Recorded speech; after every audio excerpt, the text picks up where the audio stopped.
Well, actually recovering from that 4,000 mile week, got some load updates, Rusty, of course, and more. This episode of The Clutch Trucker Channel. Clutch Trucker, filmed before a live and fuzzy studio audience. Yep, that's Rusty, the world famous meatball dog. Hey YouTube, Clutch Trucker here. Thanks for tuning in to another edition of the Clutch Trucker Channel. Alright, I have been so busy, that I haven't had a chance to really do many videos. I know it's been like about a week. I'm sorry about that. But I've been running my arse off. You know, last week I talked about the how by the end of Sunday night I will have done over 4,000 miles in a week. Do want to address that. A lot of you put in the comments, well, that means you must have been averaging 85 miles an hour. How the hell did you do that? No.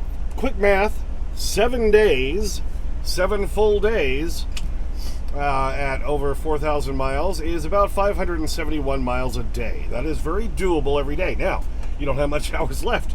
That's the problem is, when you pick up the hours every night, well, some days I'd only pick up a few. So some days I'd have to run the full 11. Some days I'd only have 9.5 to run or something like that. For those of you not in trucking, we can run up to 70 hours of work in 8 days. Well, there's two systems. You can either do the 60 hours in 7 days or the 70 in 8. We do the 70 in 8. So if you get a full reset, which I just got recently, you have 70 hours to work with over the next 7 days. Well, essentially 7 days. On the 8th day, you can pick up hours again from the previous week. So if you run super hard every day, you can run out your 70 hours before the week's up. And then you got to wait until you can pick up hours again, or you do a 34 reset, which is where as long as you do at least 34 hours off in either the sleeper berth or off duty, then you can get a full 70 clock again. But 34 hours, I always say it's too long. That's a long time.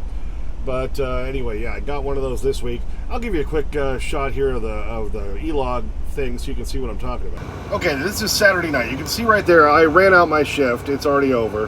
But I have 55 hours and 39 minutes available still left on my 70, original 70 for my week.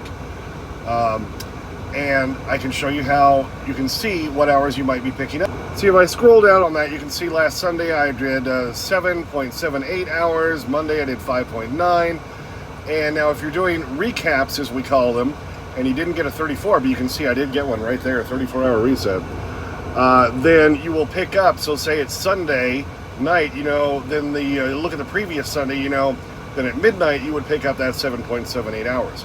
I don't now because I did a 34-hour reset, so my 70 starts all over again. So right now, I wouldn't pick up any hours again on the recapping thing until after I've passed that 7-day mark. So I did my 34 off Wednesday night. It ended Thursday morning at like 2:30 in the morning. So then, no, I guess that would be Friday morning at 2:30 in the morning. Because I went off at like 4:30 Wednesday afternoon. All right, so 24 hours is Thursday afternoon, 4:30. Add another 10 to that. 2:30 in the morning. Friday morning is when my when my 34 was done. So I don't have the opportunity to pick up hours again until this coming next Friday. So if I ran through all my 70 hours before the end of the 8th day, well then I'm out of hours. I just gotta sit. A lot of people are under the misconception that you have to do a 34 reset every week. You don't. Once you've passed that 7th day or into that 8th day, you now start to pick up hours again. We call them the recaps, like I said earlier. And you can run for weeks that way as long as you are able to get where you need to go with the hours you pick up each day. I hadn't had a 34-hour reset probably in 3 to 4 weeks. So I've been running off recaps that whole time. It is possible. You don't have to get a 34 every week. But that's why I kept saying, well, hey, I'm down to like, 3 hours and 38 minutes on my whole week because that's all I have left. Well, then at midnight, I'd probably pick up some more hours and then I can keep going again. And sometimes you got to run that way, All right, so after clocking up well over 4,000 miles in 1 week, last Sunday night, then I drove up towards Glenrock again, picked up the Lignite on Monday, which would have been the 29th. And I brought that to Rothschild, Wisconsin for a Wednesday the 31st delivery. I was just tuckered at that point. I didn't bother trying to find another load for Wednesday. I was trying to find something for Thursday. Couldn't find anything. I did finally get a load through Coyote. Got them up to $750 for a short haul just from Wisconsin over into Minnesota to get me set up for the cereal on Saturday, which is today, August 4th. So I decided, well, I could use a 34 for, resetting my clock and just for the rest because I've been running so hard. What do you think? So after delivering in Rothschild, Wisconsin on Wednesday, then I just drove it on down to the Quick Trip. Nice Quick Trip there in Plover, Wisconsin. I like that one. Nice big lot, big spaces. Plus, Quick Trip has all that good food inside. You know what I'm saying? Got one of them chicken strip. Well, the chicken strips they don't sell the next day. They shred them out and they put them on gravy and mashed potatoes into a bowl, kind of like a KFC thing. Oh, it's a beautiful thing. It's a beautiful thing. So if you got to do a 34 anywhere, do it at a Quick Trip. I got my free shower while I was there. And then, Friday morning started off early, picked up that load for Coyote. Down in Pardeeville, Pardeeville, a load of styrofoam. Going to Waconia, Minnesota, that I delivered on Friday afternoon. Then I went and parked at the rest area just north of northwest of Northfield, Minnesota. So I could pick up my cereal today, which I did. And now here I am at the Speedy Mart in Greenwood, Nebraska. Deliver the cereal tomorrow, Sunday afternoon at 5:30. And here's the rub: I don't have any other loads. There's no more lignite as of now. So I'm going to be scrambling Monday morning trying to find something. And loads out of Wyoming and Denver area. God, I always say this. They suck so bad, and they just seem to be sucking more. 79 cents a mile, 80 cents a mile, 89 cents a mile. I mean, come on, it doesn't even run the truck. Who are you morons taking these loads for less than $1 a mile? You should be slapped in the face with a wet fish repeatedly. So I may end up having a forced day off on Monday because I'm not running that cheap. I'm sorry, I'm not. And you drivers who do that, why do you do that? I know a lot of them are the big companies where they get a good rate going into Denver because rates going in there pay well because you can't get out for anything. And so they're willing to take it in the shorts a little bit because they're just paying their company driver to get back out. But it kills it for the rest of us. It's just amazing how bad they are out of there. So if I can't find anything decent, sadly enough, my best option is to take another cereal load and drive back there empty to Northfield, Minnesota and pick it up and come back. I get paid better than taking one of these lousy, crappy loads that are always heavy for like 98 cents a mile. I'm not doing that. I can make more money driving empty all the way back to Minnesota and getting the cereal again. And it's sad that that's the state of trucking. So we'll see. I'll be looking Monday morning. If I can't find anything decent, that may be what I do.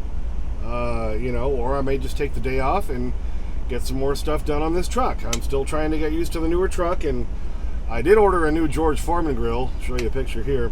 I got one a little bit smaller that'll work better in this truck, that'll stand upright when you stick it in the cabinet, so I can put it in one of these cabinets up here. The other one I had in the other truck was much bigger, but I had a really good space for it that I built. So I got that so that I can start cooking up them Johnsonville better cheddars again. Oh yeah, it's a beautiful thing. And then I got some of those, they call them turning vanes. The newer Cascadias have, and you see them on the new Peterbilts too, those little things at the front of the door, right past the windshield. It looks like kind of a spoiler that's like kind of upright. But they call them turning vanes. Here's a picture, and I'll point to what it is. And the whole idea of them is you're supposed to divert the water when it's raining or when you're doing your washer and your washer fluid from then just soaking your mirror and making your mirror all blech.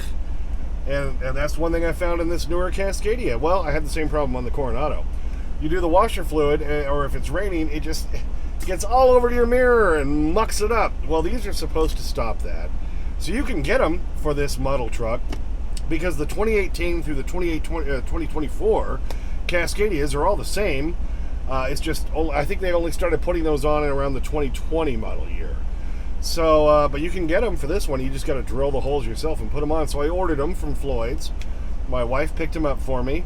So if I have Monday off, I'll put those on. Now, of course, if you see all the newer trucks, those turning vanes, the paint matches the truck. Well, this isn't going to match the truck. I think they just come in a prime. So I'm guessing it's kind of a grayish color or something. So I think I might just paint them black. Isn't that a Rolling Stones song? Paint it black? Anyway. because the arm going for the mirror and the back side of the mirror, that's black. The little Cascadia strip on the hood, that's black. So let's just paint that black. So I'm going to paint them black, and I'm going to stick those up there, and I'll let you know if they actually do anything. And like I've said many times, I got a lot more projects I want to do. You can still see my little shelf. I put it back up there. I'm going to build a little cabinet on the passenger side. I've got more to do. I'm going to build stuff over here by the toilet and between that and the fridge. I just haven't had the time. I've been running my arse off trying to earn the money, so you know what I'm saying? Alright, and if you noticed at the beginning, Rusty looked a little bit different. I tried trimming around his face because he needs to get groomed. I tried getting a grooming appointment in Wausau where he got groomed before. They didn't have any available this week. Rapid City didn't have any available. So he has to wait a little longer, but I couldn't take it anymore. So when I was on my 34 reset, I took the scissors out and I trimmed around his face best I could. He put up with it, but not too well. You'll see him again here in the end. So I'll look for loads for Monday. Hopefully we'll find something. We don't find anything that pays well enough. I'm sorry, I'm not running. I'm not gonna run and pay you just to move the truck to a different place. I'll take that serial load because if I factor in all the miles, I still make like $1.40 a mile for all the miles. That's still better than 80, 90 cents a mile. That's crap. The lousy side of trucking. Well, thanks for tuning in for that one. Yeah, I know. I never do the best job. I just try to get the crap all around his face, but he's not too tolerant of me doing it. You know what I'm saying? All right, thanks for tuning in. Please subscribe. Please like and comment. Share. Thumbs up. All that. Ring the bell for notifications so you know when the new videos come out. Clutch Trucker on Instagram. Clutch Trucker on Twitter X. Clutch Trucker 5 on TikTok. And as always, sniff that magic YouTube fairy dust. Clutch and Rusty.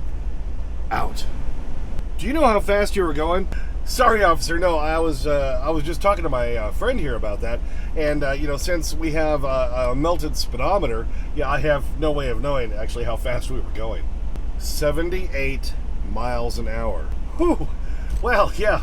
I mean, you would know better than me, you know, because, you know, I've got a melted speedometer, you know, but yeah, it looks really bad and everything, but, you know, the radio still works. It's clear as a bell. Do you feel this vehicle is suitable for highway travel? Yes, I do. Yes, I do. It doesn't look much, but, you know, yes, I do. Yeah, I know. They're coming. You're being a total spaz. Rusty, chill out. They're coming.